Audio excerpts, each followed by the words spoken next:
Good morning, good afternoon, good night. Welcome back. Welcome to. My name is Joe Josh. I go by iChart Daily. Today is May 25th, 2025. In today's video, we're going to be doing a quick technical analysis on Bitcoin, what I think potentially could play out. This is not financial advice. This is for educational purposes only. This is a window to my thought process, a thought process that I've been fine-tuning for about 17, 18 years now. Been doing this for a long time, man. I think I'm up to like 15 or 16,000 hours. When you're doing anything for that long, you should have mastered it at that point. The reason why I'm saying this, I just got a couple messages today and over the past couple of days. They're like, dude, you're the only one that was calling 91,000 like 2 weeks ago, you know? And the reason why I'm able to do these things is because I trust chart patterns over people's opinions, right? And once again, you know, I've witnessed, experienced, traded, and invested in 3 halvening cycles already, right? That means I have experienced not only just price action, but what the scummy news people and what my friends and family and what people who have invested, all of their opinions, and they all don't matter. The only thing that matters is what the indicators and candlestick patterns are telling me.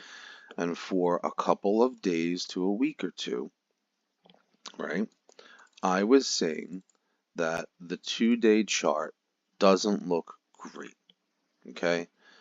The reason why I start with the 2-day or a 1-day or a 3-day is because I want to start with the time frame that shows me the overall trend of the swing. If you could catch the swing even just around the bottom to the top or around the top to the bottom, and if you could just calculate using the right leverage, which is usually like a 2 to 5x, because that allows you to have a big enough cushion to have somewhat of a fake out and then go the other way. And I'll explain all of this, right? So first things first, I want to explain some psychological thoughts that I'm having. When anything in life that I am looking to purchase is at an all-time high, it doesn't really entice me, right? I'm looking for room to bleed, meat on the bone, and to give value, right? If you're going for a car and someone's like, well, this truck is 100,000, this one's 115, which one are you going to choose? If you're going for a house and it's the same square footage, rooms, bathrooms, land, acreage, the whole nine, and one's more expensive than the other in the same town, same area, same street, you're going to go with the one with more value. Same thing with the Rolex, same thing with every type of investment in life, right? So when I see Bitcoin at an all-time high, we're in uncharted territory. My skills, my tools are kind of useless. So I trust indicators to identify trends. The 2-day chart is like the shortest of the mid time frames that when things happen, meaning like a death cross or a golden cross, or when an RSI breaks the moving average, or when the stochastic RSI breaks market structure, things happen, and it's not just a fake out, right? It could be the change of a swing. And you could see here when we golden crossed, when we broke the moving average and broke the 50, when the stochastic broke above the 50 and started heading towards the 80, and we were above the 80, when all 3 things aligned on this time frame, we formed a trend and we went from 75,000 to 100 and whatever, 12,000. And the first thing that I noticed is we went back to this liquidity zone, right here, where we saw selling pressure and selling pressure. And we had this little fake out above, This was a liquidity grab, right? This is filling all the sell orders out at these highs, and now we're coming down, right? And officially, why do I say that? Not because we broke down, it's because the RSI is no longer above the moving average. It broke below. When that happens, we have room to bleed to at least the 50 and stay in section A, right? If we were continuously bouncing and making higher lows and higher highs on the left side of the moving average, then that is a continuation to the upside. But we've broken market structure, okay? Think of it like walking on a lake that has ice. And you're like, is it good? Well, you step on it, and there's no cracks in the ice. This time, when we put our foot down on the lake, it went and made a crack. It broke, showing us that the lake might be changing market structure to now water, room to bleed, falling down, right?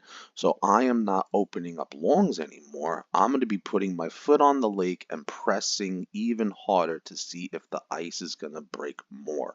What does that mean? The 3-day, right? If the 3-day breaks down, guess what? The hole in the ice on the lake gets bigger. The trend is changing. Don't play ice hockey on the ice lake anymore, right? If we start seeing that breakdown on the 4, the 5, and the weekly, that means the temperature is changing, and it's now it's becoming summertime, right? The ice is officially melting. So as of right now, that hasn't happened yet, right? What does that mean? Meaning like we come officially all the way back down to 75,000. I don't think that happens. I do think we have a small, healthy consolidation back down to 91.8 or potentially 87 right here, like I said the other day, right? Because this was major support and this was major resistance. If we do have a healthy consolidation, we do break down from this rising wedge and we do make a higher low, that's healthy, right? What do I mean by that? Well, look at the steps, right? If you remember me saying 17.5, 15.5, 13.5 because we trusted the charts then, do me a favor, like and comment, appreciate it. But yes, we did this, right? Then we did this. Then we did this. Then we did this. Then we did this. Then we did this. Now we're here, right? And we did from 75 to 100 and whatever. And now if we do this and come back to here, well, once again, higher, higher, higher, higher, higher, higher. And the trend remains bullish until the long-term trend changes, right? That's when officially we're in summertime and the lake is no longer a frozen lake, but you're bringing a boat to it. That changes when this changes. Now, this is a monthly chart. If you remember me saying, doesn't look too great, right, Cuzzy? We're making lower high, we made a higher low, and we're coming to an apex moment. If you remember me saying, I'm going to trust this chart pattern over whatever is happening in the news, regardless if it's bullish or bearish, meaning if we come up, we got a little bit of room to bleed, right? Grow, excuse me, right? You have this much window of opportunity to make more money out of Bitcoin.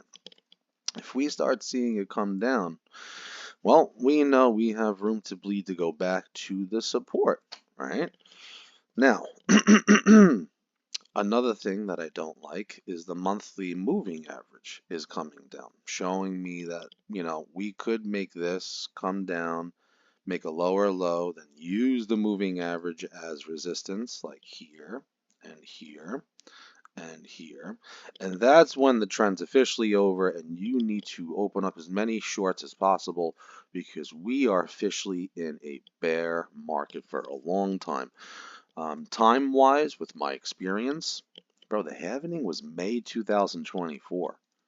It's not like we're on the cusp of a market change to the upside.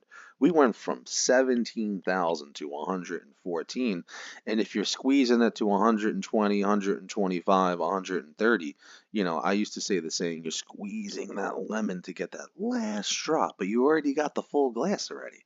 The glass was 17 to 114. I don't care about reserves, adoption, ISO, this and that, the whole nine, Trump's in, rates, tariffs, this and that, the whole nine. The market does what the market does, cuzzy. And the market does what the indicators show you. So that is pretty much my video. Bitcoin's dominance is going up. Alts are bleeding because all of the alts versus Bitcoin chart looks absolutely horrendous, showing me that this pump that happened during the last week wasn't like new money. It wasn't. It was money from profit from alts. So here's your trend line, right? And I do think that we could come back down to about here, right? Healthiest thing possible is a higher low here, showing me that this could be multiple chart patterns playing out, right? If we do that and we do this, this could be an ascending triangle leading us until the end of the year, August, September, one final push up to that 125 to 130. Right, because this would be a measured move from here to here. Your breakouts here, we go to the 125, 130, but you get one candle to like 135, and everyone's like, this is the time to buy, bro. I didn't buy at 17, I didn't buy at 30, I didn't buy at 50, 75, 85, 95, 100, but yo, my first buy at Bitcoin is going to be 136,000. You are my exit liquidity, cuzzy. So that's option number one, right? Because we make a higher low, that shows me that we have a very high probability of going just back to 107, 110, which would be my play. And I'm taking 75% off the top and probably even 25% for the greed level, which is the all-time high. If we do make a high, then if we, like I said, yeah, the worst case scenario is this is a double top. This is a double top. This is here, here, here, here. And then we come back down, break this level, and come back down to 75,000. That is on the table, unfortunately. And then if that happens, we're probably not stopping. We're going to about 70,000. And if that happens and we've broken this upward trend line, that means the monthly has probably done the negative thing, like I told you, coming down. We've now broken support. And because of that, we would probably go back up to 91,000, retest this level here, but use what was support, like this white line, and use it as resistance, showing us that now we're going to come back down to the 70,000 and then potentially even lower back to these levels of 55. That hasn't happened yet, but it's on the table because we haven't seen the higher low yet. If we start seeing wicks at 88 to 91,000, then I'm going to be like, okay, the bullish scenario is playing out, and I'm opening up my longs when we see confirmation. Not one wick. I'd like to see 2 wicks, 3 wicks. I'd also like to see the 2-day and the 1-day forming bullish sentiment. What is bullish sentiment? Well, if we come back down and we stay above the 0 line on the MACD, and we come back down and stay above the 50, and the stochastic stays above the 50, those are a healthy consolidation bullish signs. If we break the 50, then we're in section B. If we break the 0, then we're in section B. If we break the 50, then we're in section B, and that means we're really heading down to like 85, potentially even lower. But that's the video. Love you guys. Appreciate support. Right now, once again, broken down, broken down, broken down. I'm probably going to set an alert on Bitcoin's MACD on the 2-day. MACD, I want to see if the MACD breaks the MACD. 1 second. MACD signal. So your MACD is the blue line. If the signal is the yellow line, I want to see if it does a breakdown, which I'm pretty sure it will, but we could have a top form. A top is when we could potentially stay between 106 and 107,000 and we stay flat, but the indicators, the price stays flat, but indicators start coming down, showing you that there's hidden bearish divergence. If you could catch hidden bullish, hidden bearish, or regular just bullish and bearish, you're going to be able to catch the swings, and that's what I am. I'm a swing trader. Enjoy the day. Love you guys.